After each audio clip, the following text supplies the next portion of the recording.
Meus irmãos em Cristo Jesus, saudações de paz a todos os nossos amigos e a todas as nossas amigas aqui no nosso programa EBD em Foco do Campo de Arapongas. Quero louvar a Deus e glorificar ao Senhor Jesus por mais essa oportunidade que temos de poder estar aqui e adorar e glorificar a Deus. Antes de nós falarmos aqui algumas outras coisas, nós queremos apresentar uma vez mais o nosso amigo, irmão, professor Danilo. Danilo é professor na igreja sede e coopera ali na sede com o pastor presidente Josué Crepaldi. Está com a gente mais uma vez. A gente tem um bloco de professores que sempre estão conosco e o nosso professor Danilo está com a gente para trazer o ensinamento da lição de número 12, que vai tratar sobre o Vivendo no Espírito. Nosso irmão Danilo, Pai do Senhor, boa tarde. Se apresenta aí aos nossos irmãos. Pai do Senhor a todos, muito boa tarde a todos que nos acompanham nesse momento. Uma alegria estar aqui mais uma vez e juntos podemos aí aprender um pouco mais a palavra do nosso Deus. É muito bom estar aqui, tanto com o nosso querido presbítero Salim, mas com todos também aqueles que nos acompanham. Que Deus abençoe a cada um de vocês. A gente já pede que vocês compartilhem essa transmissão ao vivo, compartilhem esse momento de adoração a Deus. E antes de nós entrarmos na nossa lição, nós iremos fazer a partir de hoje algumas coisas diferentes. Iremos, por exemplo, trazer aqui uma palavra inicial de agradecimento aos nossos patrocinadores, tanto agora no início como no final do nosso programa. Nós temos aí, até o momento, alguns patrocinadores e nós temos nosso patrocinador aqui do lado, que é a Livraria Palavra Antiga, que trabalha vendendo toda a literatura evangélica, livros, brindes, camisetas para congressos, dentre outros artigos no segmento cristão. Também temos a JGA Lavacar, que trabalha com lavagem e polimento de veículos. Também temos a Nespolo Moveleira, é uma fábrica de móveis sob medidas, móveis planejados. Depois nós temos a MMS Decor, que é uma empresa do nosso amigo, família da nossa irmã Valmira. Eles trabalham com poltronas, puffs, namoradeiras, banquetas e cabeceiras. E depois nós temos aí o Ministério de Educação Cristã da nossa igreja sede, que trabalha também trazendo aí, oferecendo curso de teologia básico, médio e avançado, capacitação ministerial e também capacitação de obreiros e também o nosso EBA, que é feito uma vez por ano, dentre outros cursos aí na formação de obreiros. Que Deus abençoe aos nossos patrocinadores e agora iremos para a nossa lição de número 12, como já havia falado, reitero, Vivendo no Espírito, é a nossa lição de número 12, que será tratada nesse dia para a glória do nome do Senhor Jesus. Nós queremos ler o nosso textuário. O textuário diz: mas o fruto do Espírito é amor, gozo, paz, longanimidade, benignidade, bondade, fé, mansidão e temperança. Gálatas capítulo 5, versículo de número 22. E a verdade prática, o avivamento espiritual traz uma realidade de vida no Espírito. A nossa leitura bíblica em classe encontra-se em Gálatas, capítulo 5, verso 19 ao verso de número 25. Eu vou ler um versículo e o nosso professor Danilo lê um outro versículo para a glória do Senhor. Consegue ler por aí? Aí tem também? Amém. Tem? Pronto. Porque as obras da carne são manifestas, as quais são prostituição, impureza, lasciva, idolatria, feitiçarias, inimizades, porfias, emulações, iras, pelejas, dissensões e heresias. Invejas, homicídios, bebedices, glutonarias e coisas semelhantes a estas, acerca das quais vos declaro, como já antes vos disse, que os que cometem tais coisas, não é isso? Tais coisas, os que cometem essas coisas acerca das quais vos declaro, como já antes disse, os que cometem tais coisas não herdarão o reino de Deus. Mas o fruto do Espírito é amor, paz, longanimidade, benignidade, bondade, fé, mansidão e temperança. Contra essas coisas não há lei. E os que são de Cristo crucificaram a carne com as suas paixões e concupiscências.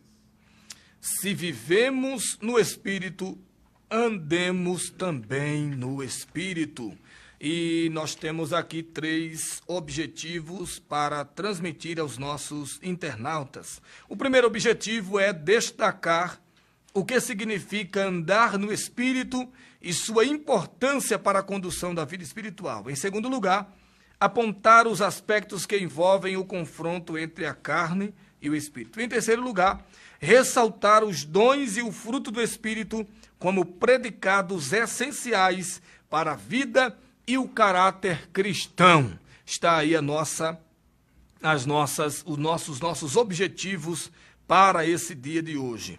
Nós temos aqui, professor Danilo, uma lição extraordinária. Nós viemos falando acerca do avivamento na vida da igreja, do avivamento na vida dos irmãos no sentido coletivo. Depois falamos do avivamento na vida geral do ministério de homens, distintivamente falando. E agora vamos falar sobre uma vida vivida por meio do Espírito Santo. Como é viver no Espírito, cheio do Espírito, como a gente ouve muito falando, né? A gente ouve muito no nosso meio, fulano é cheio do Espírito, ciclano é cheio do Espírito, e na maioria das vezes, quando a gente vai olhar, não tem nada do Espírito na vida de algumas dessas pessoas, sem fazer aqui pré-julgamento da vida de ninguém, é o que nós temos na nossa lição. Nós já iremos ouvir o nosso professor Danilo nos trazer a aula para a glória do nome do Senhor. Professor Danilo, o senhor pode começar aí a aula para a glória de Deus. Vamos deixar trocar ali o cabo. Estamos trocando o cabo.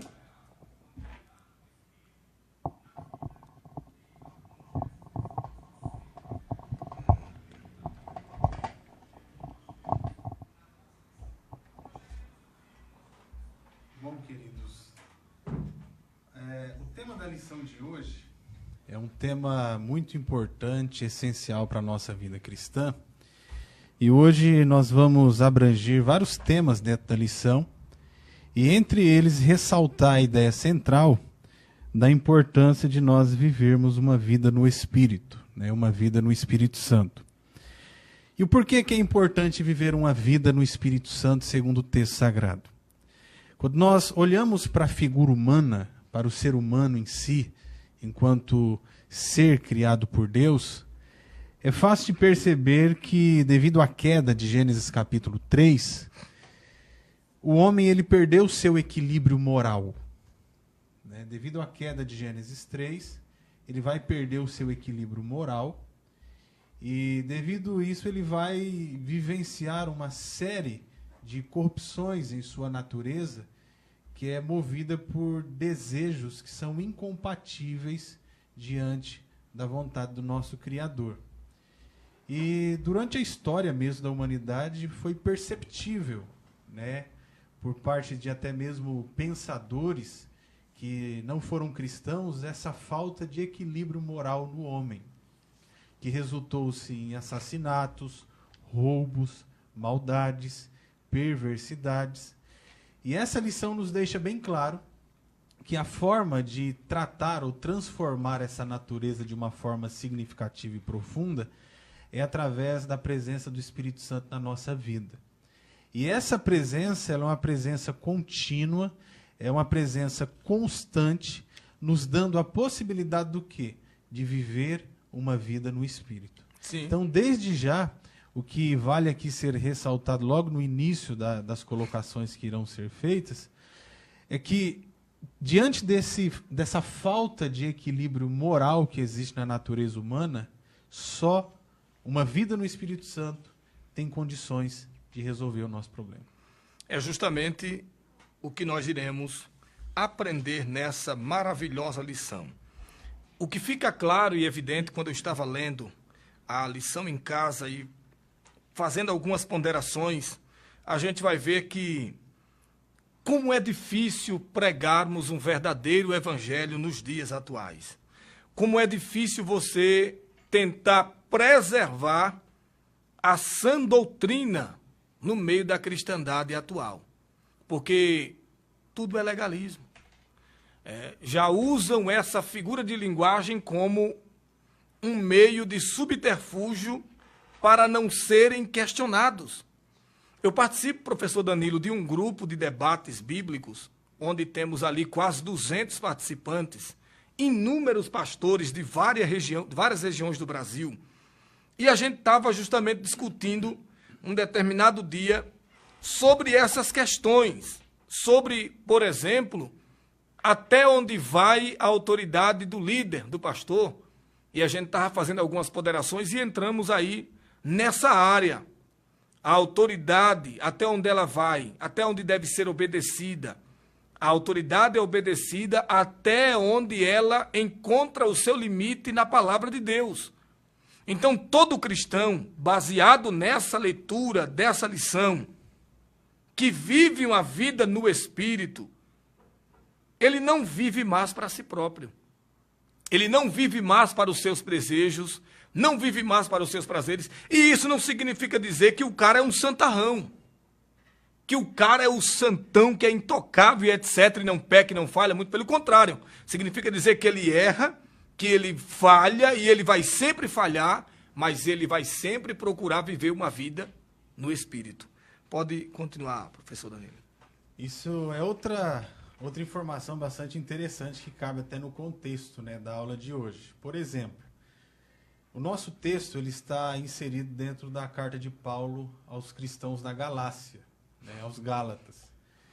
E se vocês forem fazer um breve estudo da carta de Paulo aos Gálatas, é muito fácil de perceber o quanto o apóstolo Paulo ele vai enfatizar, né, o tema da vida no Espírito. E a grande pergunta que fica nesse contexto todo é a seguinte: por que Paulo enfatiza tanto o tema vida no Espírito dentro dessa carta? Porque ele foi motivado por uma série de situações que estavam acontecendo que vão conduzir Paulo a justamente escrever por várias vezes algo referente a esse tema, vida no Espírito. E o contexto, gente, é básico para a gente poder entender a carta de Paulo aos Gálatas e entender principalmente a lição de hoje. O apóstolo Paulo, dentro da sua primeira viagem missionária, ele vai implantar igrejas junto com Barnabé, dentro da cidade de Listra, dentro da cidade de Derbe, da cidade de Antioquia, da Psídia. E eles vão passar por essa cidade implantando igrejas, vão implantar essas igrejas, discipular pessoas, conduzir essas pessoas ao batismo. E após essa obra missionária ter sido concluída, eles vão retornar para Antioquia da Síria, antigo centro do cristianismo ali no primeiro século. E o que vai acontecer com esses cristãos das igrejas da Galácia?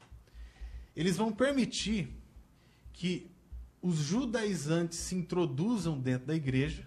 E quem eram os judaizantes?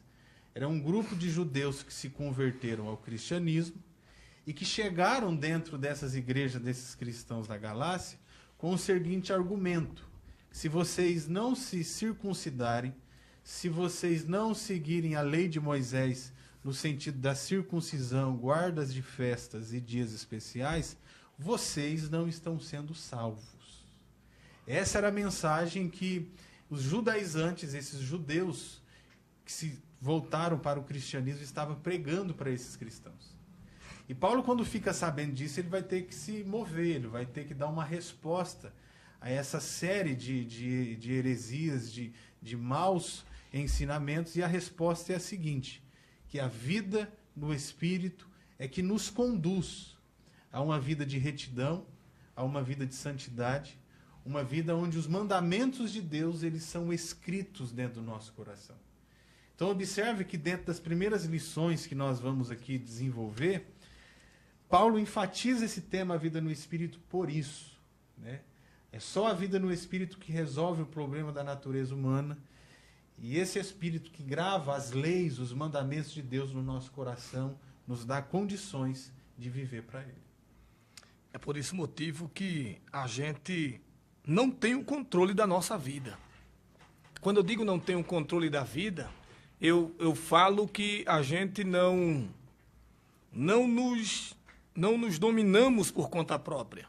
Há um domínio do Espírito Santo que deve pairar na vida do verdadeiro cristão. Isso fica evidente no nosso primeiro subponto, que é justamente andando em espírito. E quem anda em espírito é guiado pelo Espírito. Quando a gente vai lá para Salmos,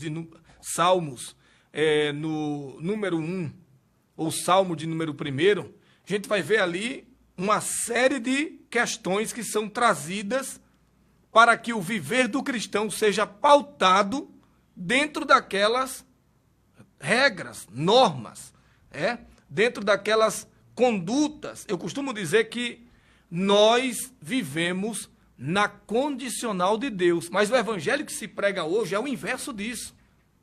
O evangelho que se prega hoje é um evangelho incondicional, onde você já foi salvo por Cristo e você pode viver livremente fazendo o que você quiser, o que você bem entender, até porque no conceito geral deles, você é livre. E nem se dão conta que há uma diferença entre liberdade e libertinagem. Viver no Espírito é ter liberdade e não libertinagem. E ter liberdade nem sempre é fazer o que quer. É abrir mão daquilo que quer para fazer aquilo que o Espírito quer. Pode continuar, professor Danilo. Isso, ao decorrer da história da igreja, vai ser muito levantado, né? Sim. Por quê? Porque se por um lado a gente tem, por exemplo, os legalistas, né, que tentavam viver a lei sem o espírito do evangelho, por outro nós temos também um grupo de pseudo-cristãos que são denominados como aqueles que eram antinormas. Sim. Né? Você vai ver uma série de registros históricos que vão justamente ressaltar essa ideia, a ideia de uma liberdade sem qualquer tipo de pudor, sem qualquer tipo de freio ou responsabilidade individual que o próprio Evangelho nos transmite. Sim. Isso também é muito importante de ressaltar, por quê? Porque quando você parte por um lado, que seja o legalismo, ou a ideia de uma liberação, ou um liberalismo teológico, automaticamente a gente acaba desagradando o coração do nosso Deus. E o que nos deixa bem claro essa lição é que a vida no Espírito nos priva desses extremos. A vida no Espírito nos livra do legalismo religioso, e a vida no Espírito também nos livra desse liberalismo que nós encontramos também em muitas vertentes que se dizem cristãs e muitas vezes tem prejudicado a vida cristã de muitas pessoas. Inclusive, professor Danilo, ao longo da história da igreja, sobretudo ao longo de uma história recente, acredito que no final do século XIX para o início do século XX, foi justamente a praga do liberalismo que minou a igreja, sobretudo as igrejas na Europa.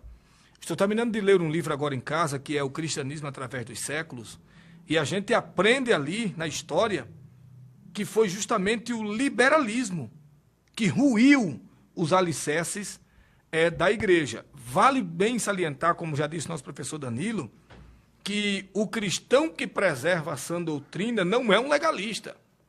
Tá? Porque, às vezes, esse termo legalista, ele é mal aplicado.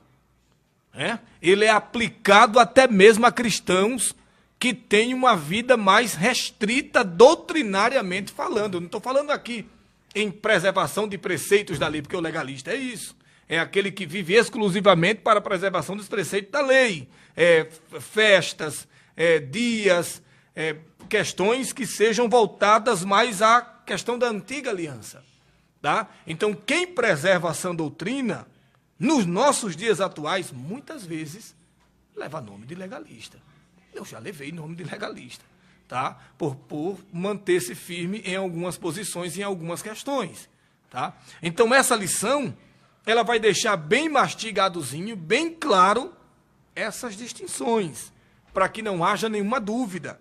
Tá? Então, vamos aí já partir, professor Danilo, para o nosso primeiro ponto, para a gente dar uma resumida aí nesse primeiro, no segundo, e aí a gente concluir. Observe que no nosso primeiro ponto, aqui o autor da nossa lição vai falar sobre o andar no Espírito, né? O que significa a gente andar no Espírito? Como bem o professor aqui citou, andar no Espírito significa ser conduzido por ele, né? Ser guiado pelo Espírito Santo em todas as decisões, em todas as atitudes, no ato da gente poder viver e existir aqui neste mundo. E o interessante, presbítero Salim, é que Deus, pela sua misericórdia, Ele nos dá condições de andar em Espírito. Sim. Ele nos dá essas condições. Quando você lê lá o livro do profeta Joel, o texto nos diz que Deus vai estabelecer uma promessa para o seu povo. Que promessa era essa? De derramar do seu Espírito no coração do homem. Essa promessa ela se cumpriu em Atos 2. O Espírito Santo ele vai ser derramado no coração humano. E aqueles que recebem esse Espírito passam a ser o quê? O templo do Espírito. A morada do Espírito. E sendo a morada do Espírito, obviamente, Deus está dando o quê? Condições da gente poder viver em Espírito. É como se o homem fosse o templo que Deus habita. E nesse sentido, Deus nos dá condições para poder ser guiado por Ele, conduzido por Ele, direcionado por Ele, a partir dos seus preceitos, mandamentos e a sua soberana vontade. Veja que o autor da nossa revista disse que ter uma vida cristã é justamente viver subordinado à direção do Espírito Santo. Veja que ele utiliza a palavra subordinação. Submissão, né? Submissão. É aquele que, o subordinado, ele não pode ter o desleixo de não ser submisso, porque ele é subordinado. É como se você estivesse dentro de uma sala e você tivesse 4 funcionários. E um desses funcionários é o gerente geral da empresa. Tem um subgerente, tem mais 2 supervisores e tem o gerente geral da empresa e todos os demais da mesa é subordinado ao gerente geral. E essa subordinação não pode ser quebrada. Veja que coisa incrível. Mas a gente vê, ora vez outra, pessoas que se dizem ser subordinadas ao Espírito, mas andam onde quer, fala o que quer, vai por onde quer, caminha com quem quer. E é desse jeito. E ai de alguém que falar diferente, porque é um legalista. Então, essa é uma questão extremamente delicada que é difícil de ser tratada hoje nas nossas igrejas. Falando geral. E eu acredito que o único meio da gente poder tratar esses extremos é através da vida no Espírito mesmo. Né? Como que a gente trata o legalismo que muitas vezes quer se introduzir no nosso coração? Através do Espírito. Como que a gente trata o liberalismo que muitas vezes quer bater na nossa porta e entrar? Através da vida no Espírito. Da vida do Espírito. O apóstolo Paulo, ele, lá em Filipenses capítulo 3, a partir do verso 4, ele diz o seguinte: se existe alguém que tem razões para confiar na carne, esse alguém sou eu. Por quê? Paulo era um judeu da tribo de Benjamim. Sim. Paulo foi circuncidado ao 8º dia, conforme a lei de Moisés. O próprio apóstolo Paulo, ele se dizia irrepreensível no quesito de seguir a sua tradição judaica. Ou seja, se existia alguém que tinha razões para confiar na carne, esse era o apóstolo Paulo. Sim. Por isso que ele vai para onde? Para a vida no Espírito. Ele vai consagrar o seu corpo, a sua alma, a sua vida no Espírito. Por outro lado, o apóstolo Paulo também, assumindo essa responsabilidade de negar a si mesmo, negar os seus desejos carnais, ele diz lá aos Coríntios: eu esmurro a minha carne para que o nome de Deus seja glorificado através do meu testemunho. Então observe que o apóstolo Paulo ele estava diante do quê? De um cenário que existia os mesmos extremos que existe hoje. Sim. Só que quando ele entende o Evangelho, a vida no Espírito, o Espírito tendo esse poder de registrar as leis de Deus no seu coração, a vida do apóstolo Paulo é transformada e nós vemos o impacto que ele causa no primeiro século, mas também nos dias que a gente vive hoje. É dessa forma. É por esse motivo que Paulo teve vários embates com várias classes de pessoas diferentes. Inclusive, ele teve um embate muito ferrenho com os estoicos, né? quando ele pregava sobre a questão da graça, que ele dizia que aonde abundou o pecado, superabundou a graça, esse grupo dizia que ensinava no lado inverso, dizia que se a graça superabunda sobre o pecado, então quanto mais pecar, maior será o tamanho da graça. Veja que... Você vê isso também nos gnósticos, Sim, né? os gnósticos também pensavam dessa mesma maneira. Então veja que há sempre vai haver alguém para arrumar um meio de subterfúgio para pecar. Para distorcer a Para mensagem. distorcer a mensagem. Então é dessa forma.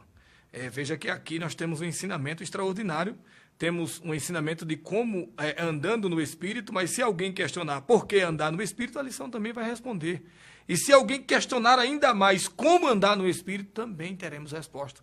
E nosso professor Danilo vai trazer aí. Bom, vamos aqui para o nosso segundo ponto do primeiro tópico. É sobre por que andar em Espírito. Né? Essa é outra pergunta também muito importante da gente poder aqui estar respondendo. Por que andar em Espírito? Eu gosto de uma ilustração, de um exemplo que o apóstolo Paulo sempre usava dentro das suas cartas, que é a seguinte: Paulo, quando usa a palavra carne, né, que no grego é sarx, ele usa a partir de 3 perspectivas principais. Quais são essas 3 perspectivas que o apóstolo Paulo vai usar para falar sobre a carne? A primeira, ele fala sobre a carne no sentido mais amplo, né, de falar sobre a carne no sentido de expressar e ressaltar que toda a humanidade é carne. Sim. Quando Paulo também fala sobre a carne, ele fala num sentido assim mais individual, abrangindo o aspecto físico enquanto matéria do ser humano. Só que quando Paulo usa essa palavra carne, ele também vai se referir à natureza pecaminosa do homem. E olha só o que o apóstolo Paulo fala sobre essa natureza pecaminosa do homem, quando ele fala sobre a carne nesse sentido. Aqui em Gálatas, capítulo 5, a partir do versículo 19, o apóstolo Paulo diz assim: Ora, as obras da carne são manifestas: imoralidade sexual, impureza e libertinagem, idolatria e feitiçaria, ódio, discórdia, ciúmes, ira, egoísmo, dissensões, facções, inveja, embriaguez, orgias e coisas semelhantes. E aí ele diz: eu os advirto, como antes já os adverti, aqueles que praticam essas coisas não herdarão o reino de Deus. Observe que Paulo usa a palavra carne a partir dessas perspectivas centrais. E nessa última ele fala sobre a carne nesse sentido de natureza pecaminosa. E olha só o que flui dessa carne, presbítero. Sim. Flui toda sorte de malefícios, sentimentos malignos, desejos ruins, e todos eles não são aprovados por Deus. E aí a gente consegue responder a primeira pergunta: por que a gente precisa viver numa vida no Espírito? Para poder lidar e ter uma transformação real nessa nossa natureza, que é chamada carne pelo apóstolo Paulo. Eu não sei se os telespectadores conseguiram captar, mas na versão da Bíblia que o professor Danilo utiliza, a palavra utilizada lá é libertinagem. Veja que na versão da Bíblia que ele está utilizando, aparece a expressão libertinagem. E não é por acaso.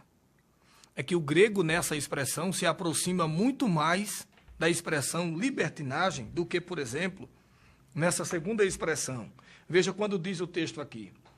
O texto diz de maneira clara: porque as obras da carne são manifestas. Aí ele vai colocar prostituição, impureza, lascívia, vai colocar idolatria, feitiçaria, inimizade, porfias e emulações. E ele utiliza a expressão libertinagem.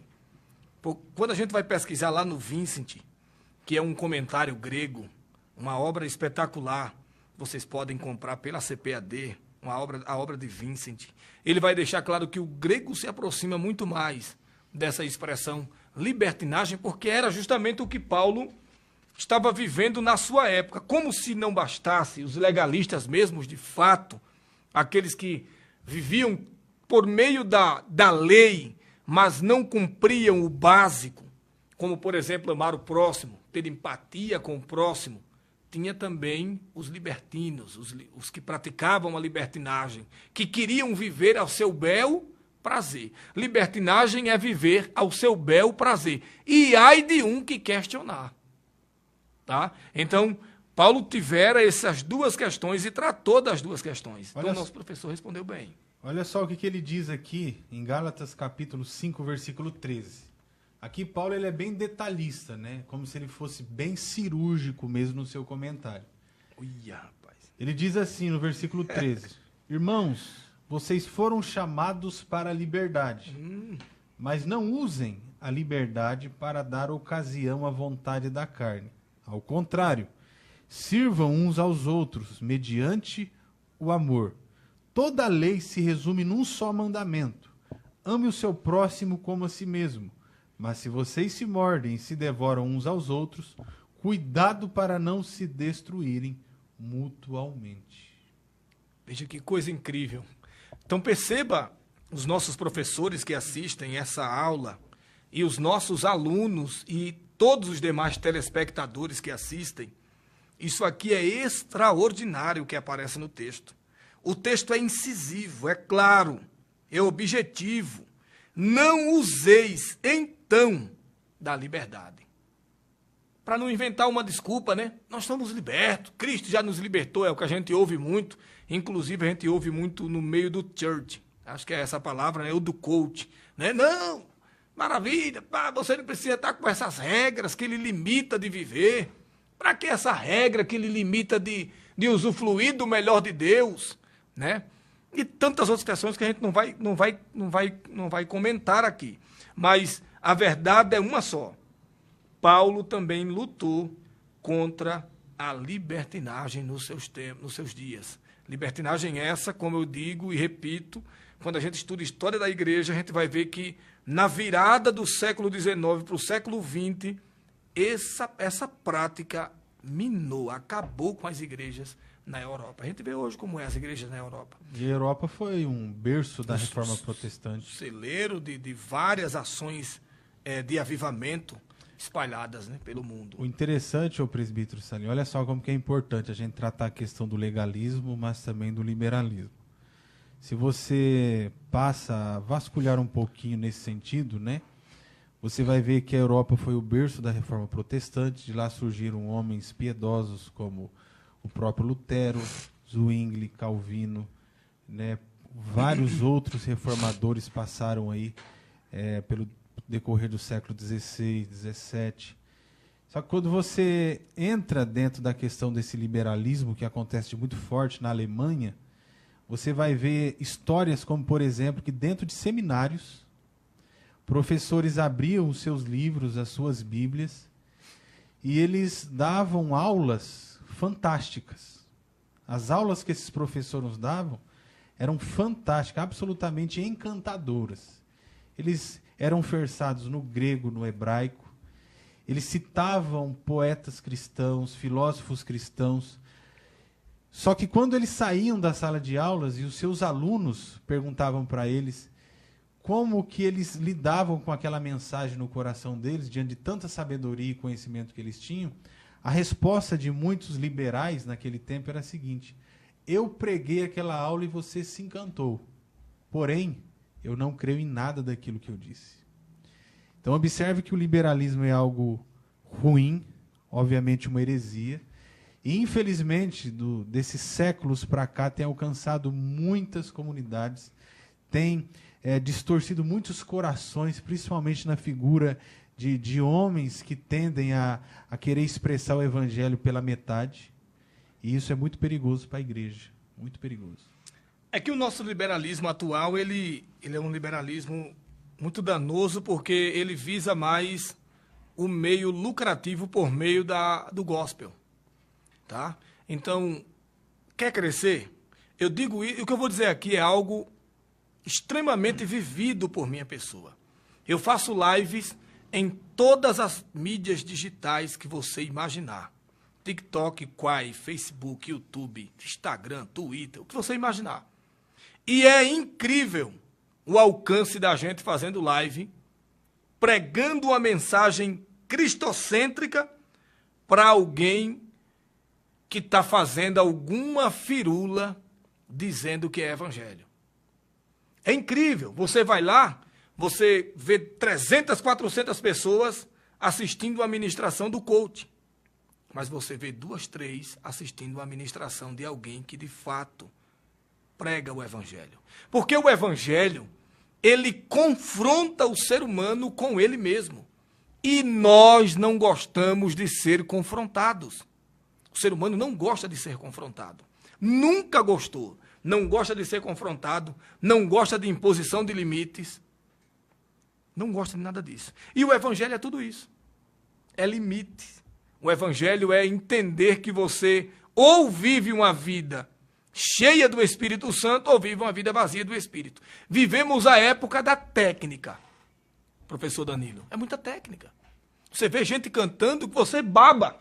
Nossa, fulano canta, mas não encanta. Canta muito, mas não encanta. Tem muita técnica, canta bonito, é afinada, mas não tem uma vida no Espírito. E se não tem uma vida no Espírito, é vazio da unção e da presença de Deus. É por isso que muitas vezes você vai ver alguém cantando desafinadíssimo, mas você sente a graça de Deus, porque vive uma vida no Espírito. E é diferente. É inquestionável. Pode ir. É verdade.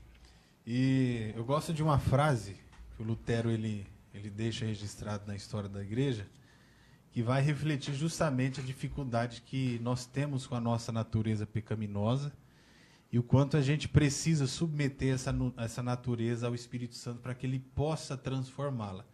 O Martinho Lutero ele dizia o seguinte: eu pensei que o velho Lutero tinha morrido nas águas do batismo, mas conforme o tempo eu fui vendo que esse miserável, ele sabia nadar. Ele sabia nadar. Sabia nadar. E isso é interessante da gente poder destacar, né? Porque isso reflete o quê? A nossa natureza. Essa natureza que dá trabalho, essa natureza que foi impactada pelo aquilo que nós chamamos de pecado original. Sim. Né? O pecado original se refere ao pecado de Adão e Eva. E eles sendo os nossos ancestrais, né? Os nossos pais no sentido da carne, eles nos legaram essa natureza. A gente recebeu isso como herança, né, de Adão e Eva. E Paulo vai dizer isso lá em Romanos capítulo de número 3. Que da desobediência de um só homem, muitos vieram a pecar. Ele está se referindo o quê? A esse pecado original, o qual Davi, lá no Salmo 51, ele diz: em pecado me concebeu a minha mãe. Né? Ele está ressaltando a questão do seu pecado original. Sim. Então, todos nós nascemos pecadores, e para conseguir lidar com essa natureza estranha, difícil, complexa, cheia de nós, a gente precisa do Espírito Santo habitando em nós como o seu templo. Nós somos o templo do Espírito, templo qual Deus precisa habitar. Essa terceira questão, para a gente fechar aqui o primeiro ponto, como andar no Espírito, essa parte resume muito bem. Portanto, para o crente andar no Espírito, é preciso ter o Espírito Santo dentro dele, João 14, 17.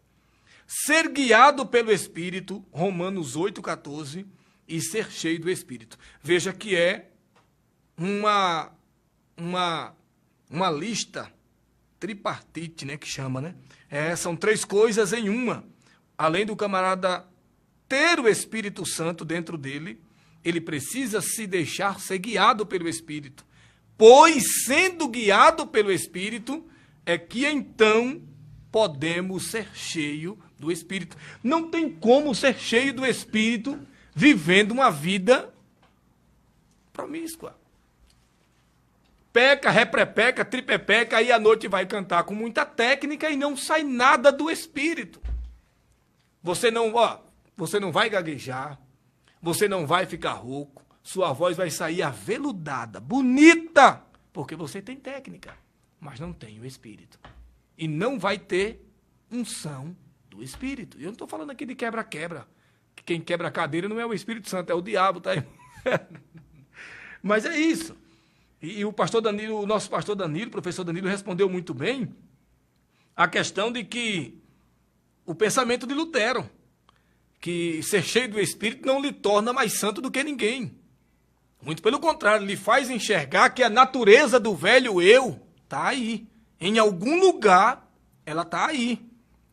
E ela pode ser mortificada, como diz a Bíblia, mas vivendo uma vida no Espírito. Vamos para o nosso segundo ponto, professor Danilo, que é confronto entre a carne e o Espírito.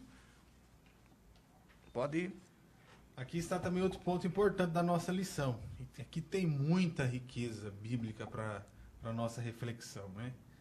Bom, a gente está falando sobre a vida no Espírito, já entramos em questões com relação à carne, a forma que o apóstolo Paulo usava a palavra carne, a gente viu que ele usava para se referir à natureza pecaminosa. E de fato, gente, nesse processo todo de desenvolver uma vida espiritual com Deus, com o Espírito, sendo o nosso Deus aqui dentro do nosso coração, nós vamos nos deparar com esse confronto, né? Com essa batalha entre a carne, e a carne aqui se refere justamente a isso, a essa natureza pecaminosa, e o Espírito. E observe que a carne tem um propósito, que é de fornecer ou promover todas aquelas obras que a gente acabou de ler. Sim. Só que o Espírito Santo em nós, ele tem outro propósito.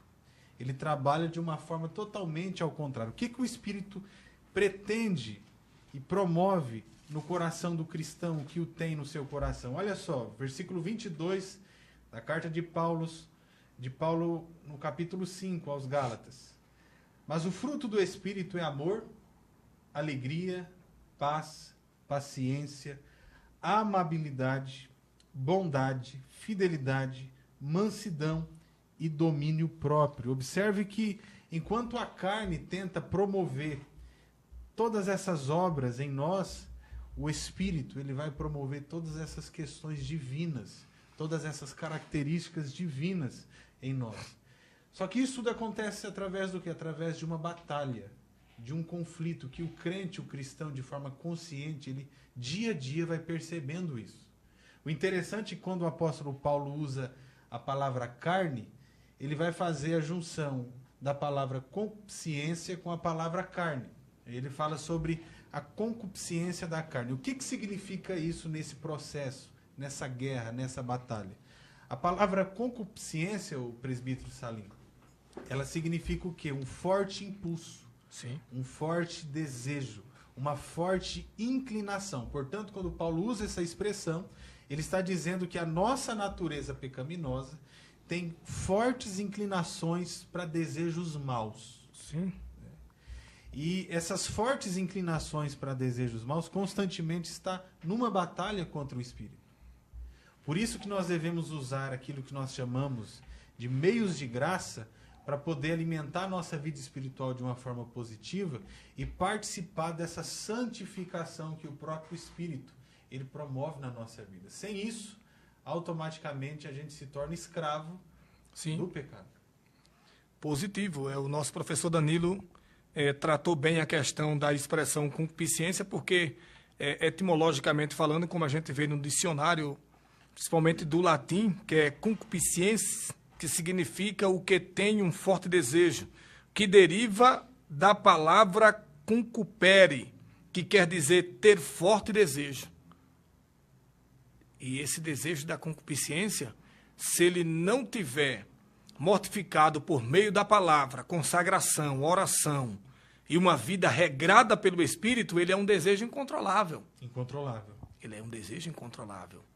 O grego, até o grego original, deixa a entender que é um desejo sem controle, sem medida, um desejo desproporcional, um desejo que você vai fazer de tudo e um pouco mais para obter. É aquela frase, juntar fome com a vontade de comer. Com a vontade de comer, pronto. Então é um desejo insaciável, que só pode ser, insaciável no primeiro momento, mas que pode ser saciado quando você obtém o desejo da cobiça, que você deseja conquistar.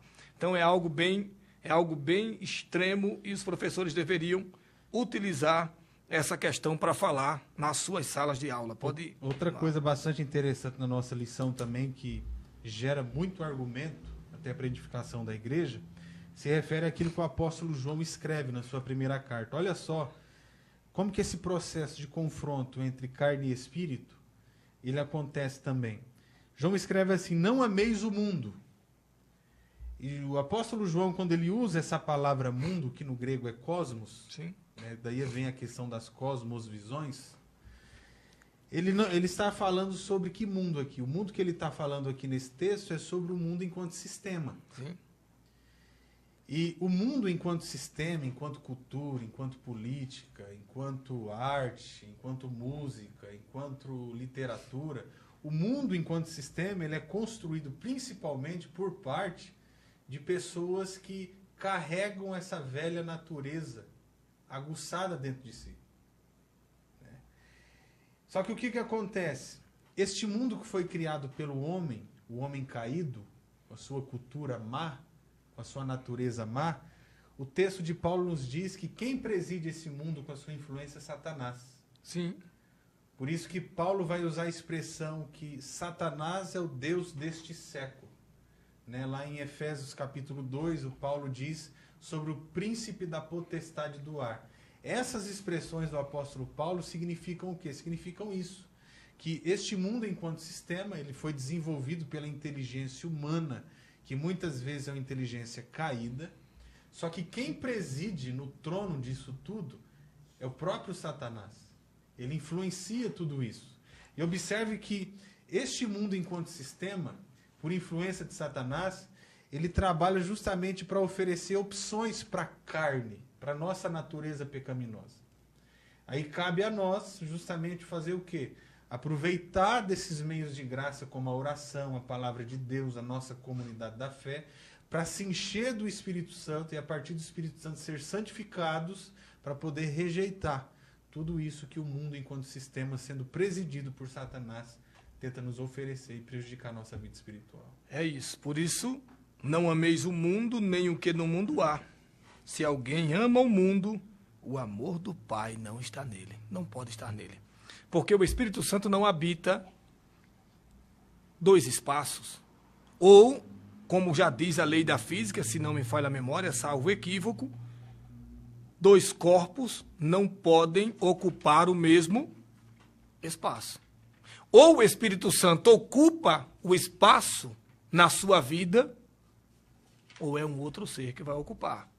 Mas é um ou outro. Da mesma fonte de água não pode jorrar água doce e água salgada. Veja que as expressões bíblicas, todas elas nos dizem que são dois caminhos a se seguir. Mas pense, vou repetir, professor Danilo, como é complicado pregar o evangelho nos dias atuais. Porque o cara quer viver na igreja, mas ele quer mesclar a vida dele com o sistema do mundo. E ele ainda usa a expressão, não, isso é cultural. Ou seja, você não está aqui para deixar as culturas te influenciar. Você tem que levar as culturas à cultura do reino. O professor Josué Crepaldi disse na doutrina. A cultura do reino de Deus é quem deve prevalecer. E ainda tem gente que usa o texto de Paulo, ainda usa a Bíblia, né? Tem cara que ainda usa a Bíblia e diz, não, mas Paulo se fazia de tolo para ganhar os tolos, então eu vou tomar 1 litro de cachaça para ganhar o cachaceiro.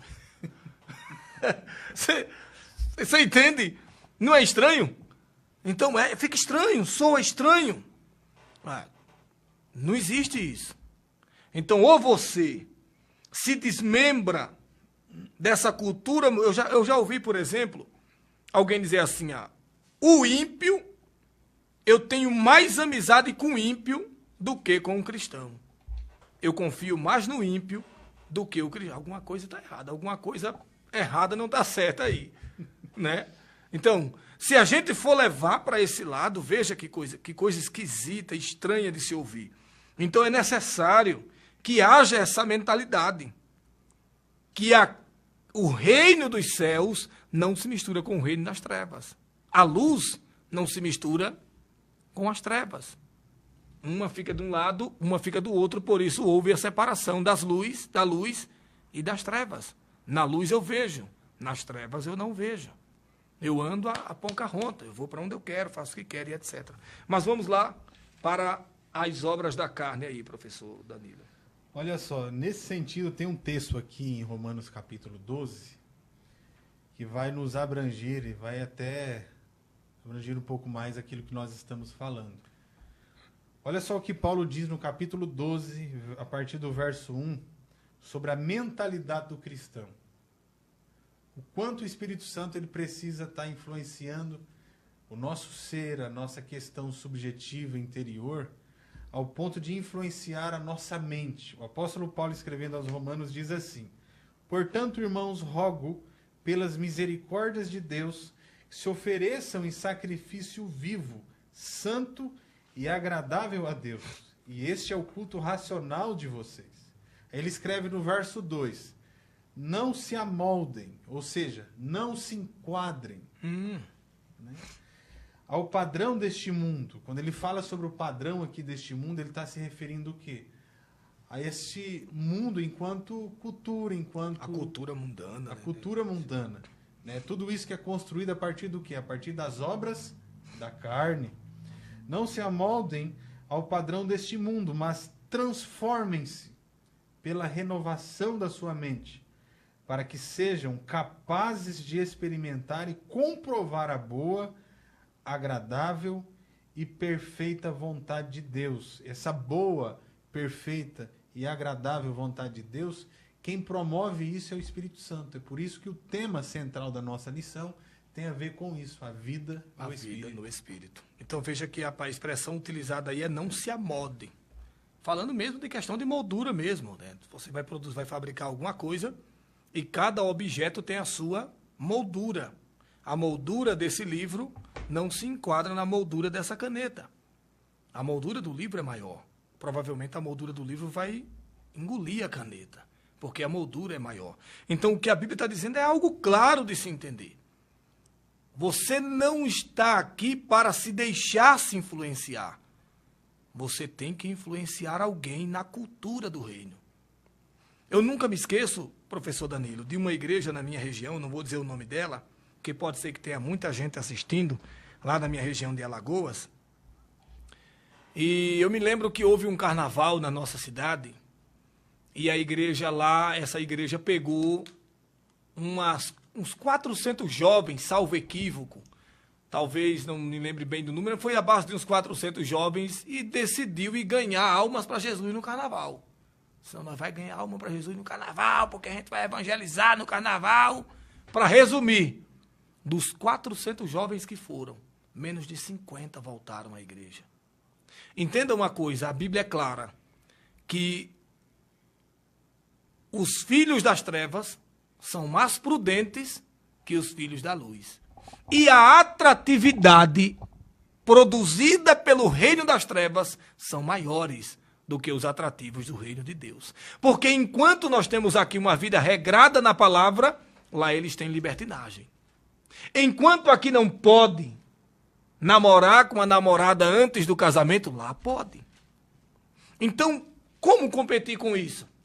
Só por meio de uma vida vivida no Espírito. A igreja jamais pode cair nessa controvérsia de tentar ganhar o mundo parecendo-se com ele. Eu não preciso me parecer com o mundo.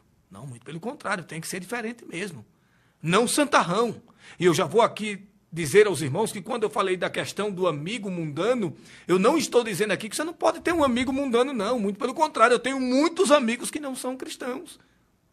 Mas eu não me deixo influenciar por nada do que eles dizem. E nem tomo conselho com eles.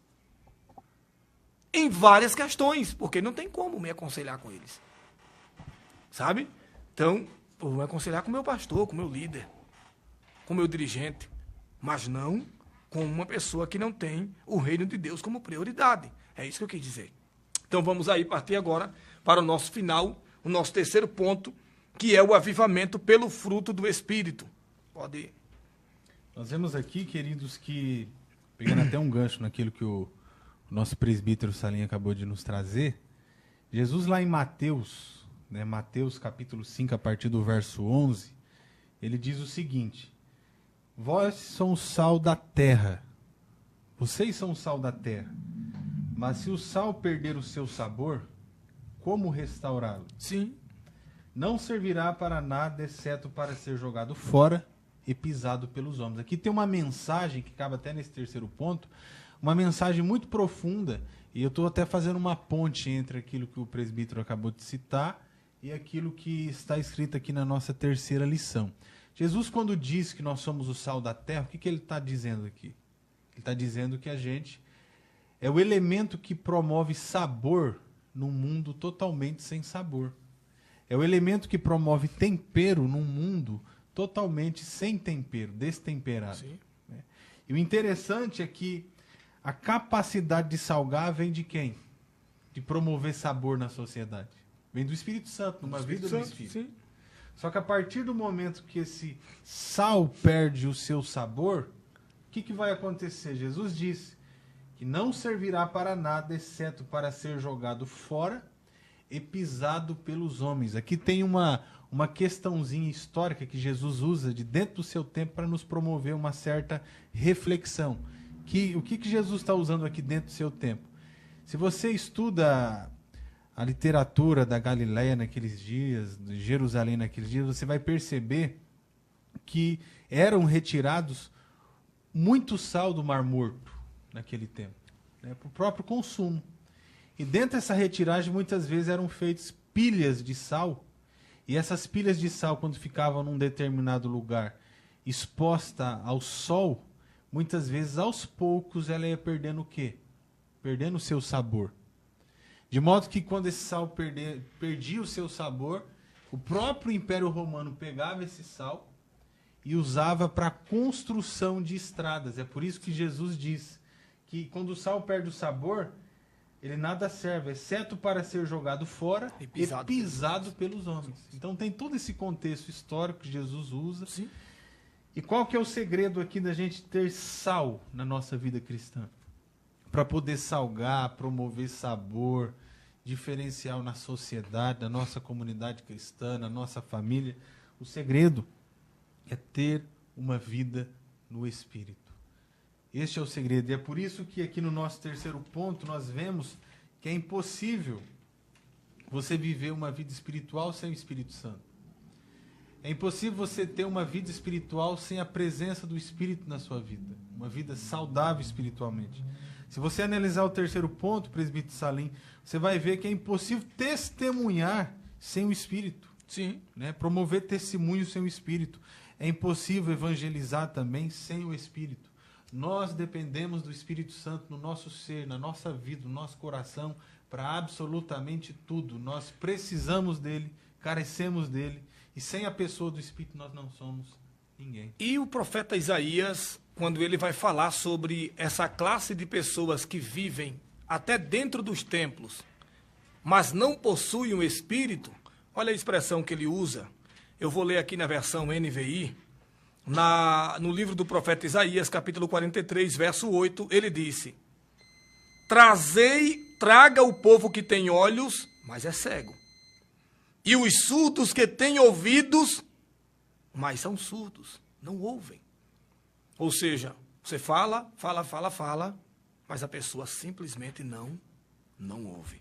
Graças a Deus, meus irmãos, temos terminado aí, chegou ao fim o nosso programa da nossa penúltima lição, e eu já quero agradecer ao professor Danilo por ter estado aqui conosco, agradecer aos nossos telespectadores, agradecer também a todos os nossos patrocinadores, os quais supracitarei seus nomes aqui uma vez mais: Livraria Palavra Antiga, JGA Lavacar, Neos Polo Moveleira, MMS Decor e Ministério de Educação Cristã da Igreja Sede. Quero agradecer a Deus pela vida de cada um de vocês e uma vez mais agradecendo ao professor Danilo.